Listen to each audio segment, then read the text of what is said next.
باپ اور بیٹے اور روح القدس کے نام میں آمین۔ میں تجھے غیر قوموں کے لیے نور بناؤں گا۔ پہلی تلاوت اشعیاء نبی کا صحیفہ 49واں باب پہلی سے چھٹی آیات مقدسہ۔ اے جزائر میری سنو، اے دور دراز کی قوموں کان لگاؤ۔ خداوند نے مجھے شکم ہی سے بلایا، بطن مادر ہی سے اس نے میرے نام کا ذکر کیا، اور اس نے میرے منہ کو تیز تلوار کی طرح کیا۔ اس نے اپنے ہاتھ کے سائے میں مجھے پناہ دی، اور اس نے مجھے سکل شدہ تیر کی طرح بنایا، اور اپنے ترکش میں مجھ کو چھپایا۔ اور اس نے مجھ سے کہا کہ اے اسرائیل، تو میرا خادم ہے جس میں میرا جلال ظاہر ہوگا۔ یوں میں نے خداوند کی نگاہ میں عزت پائی، اور میرا خدا میری قوت بنا۔ تب میں نے کہا کہ میری مشقت بے فائدہ رہی، میں نے اپنی قوت عبث اور بے سبب صرف کی ہے۔ یقیناً میرا انصاف خداوند کے پاس اور میرا اجر خدا کے ساتھ ہے۔ اور اب خداوند کہتا ہے، یعنی وہ جس نے مجھے شکم ہی سے اپنا خادم بنایا، تاکہ یعقوب کو اس کے پاس پھر لاؤں اور اسرائیل کو اس کے پاس فراہم کروں۔ یہ ہلکی سی بات ہے کہ تو میرا خادم ہے، تاکہ یعقوب کے قبائل کو از سر نو قائم کرے اور اسرائیل کے پسماندوں کو پھر لائے۔ اس لیے میں تجھ کو غیر قوموں کا نور بناؤں گا، تاکہ تو زمین کی انتہا تک میری نجات کا باعث ہو۔ پاک کلام کے پڑھے اور سنے جانے پر خدا کی برکت ہو۔ خداوند کا شکر ہو۔ زبور 138 پہلی سے تیسری اور پھر 13ویں سے 15ویں آیات مقدسہ۔ جماعتی جواب۔ میں تیرا شکر کرتا ہوں کہ میں عجیب طور سے بنایا گیا۔ میں تیرا شکر کرتا ہوں کہ میں عجیب طور سے بنایا گیا۔ اے خداوند، تو مجھے جانچتا ہے اور تو جانتا ہے، تو میرا اٹھنا بیٹھنا جانتا ہے، تو میرے خیالات کو دور سے سمجھ لیتا ہے، تو میرا چلنا اور لیٹنا پرکھتا ہے اور میری سب راہوں سے واقف ہے۔ جماعتی جواب۔ میں تیرا شکر کرتا ہوں کہ میں عجیب طور سے بنایا گیا۔ تو نے میری ماں کے بطن میں مجھے ترکیب دیا ہے۔ میں اس لیے تیرا شکر کرتا ہوں کہ میں اس قدر عجیب طور سے بنایا گیا، اور کہ تیری صنعتیں تعجب انگیز ہیں۔ جماعتی جواب۔ میں تیرا شکر کرتا ہوں کہ میں عجیب طور سے بنایا گیا۔ تو میری روح سے خوب واقف ہے، میری ماہیت تجھ سے چھپی نہ رہی، جبکہ میں پوشیدگی میں بنایا جا رہا تھا اور زمین کی تہ میں مجھے ترکیب دیا جا رہا تھا۔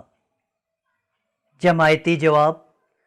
میں تیرا شکر کرتا ہوں کہ میں عجیب طور سے بنایا گیا۔ یسوع جس کی پیش خبری یوحنا نے کی۔ آج کی دوسری تلاوت رسولوں کے اعمال 13واں باب 22ویں سے 26ویں آیت مقدسہ۔ اس وقت پولوس نے کہا، خدا نے داؤد کو برپا کیا کہ وہ ان کا بادشاہ ہو، اور اس کے حق میں یہ گواہی دی کہ میں نے اپنے دل کے موافق ایک مرد داؤد بن یسی کو پایا ہے جو میری تمام مرضی کو پورا کرے گا۔ اسی کی نسل میں سے خدا نے اپنے وعدے کے مطابق اسرائیل کے لیے ایک مخلص یعنی یسوع کو مابعوث کیا۔ اس کے آنے سے پہلے ہی یوحنا نے تمام امت اسرائیل کے سامنے توبہ کے استباح کی منادی کی، اور جب یوحنا اپنا دور پورا کرنے کو تھا تو اس نے کہا، تم مجھے کیا سمجھتے ہو؟ میں وہ نہیں، بلکہ دیکھو میرے بعد وہ آتا ہے جس کے پاؤں کی جوتی کھولنے کے میں لائق نہیں۔ اے مردو بھائیو، ابراہیم کی نسل کے فرزندوں، اور تم میں سے جتنے خدا سے ڈرتے ہو، ہمارے پاس اس نجات کا کلام بھیجا گیا ہے۔ پاک کلام کے پڑھے اور سنے جانے پر خدا کی برکت ہو۔ خداوند کا شکر ہو۔ Hallelujah, hallelujah. تو آئے بچے حق تعالی کا نبی کہلائے گا، تو خداوند کے آگے آگے اس کی راہیں تیار کرے گا۔ ہاللویا۔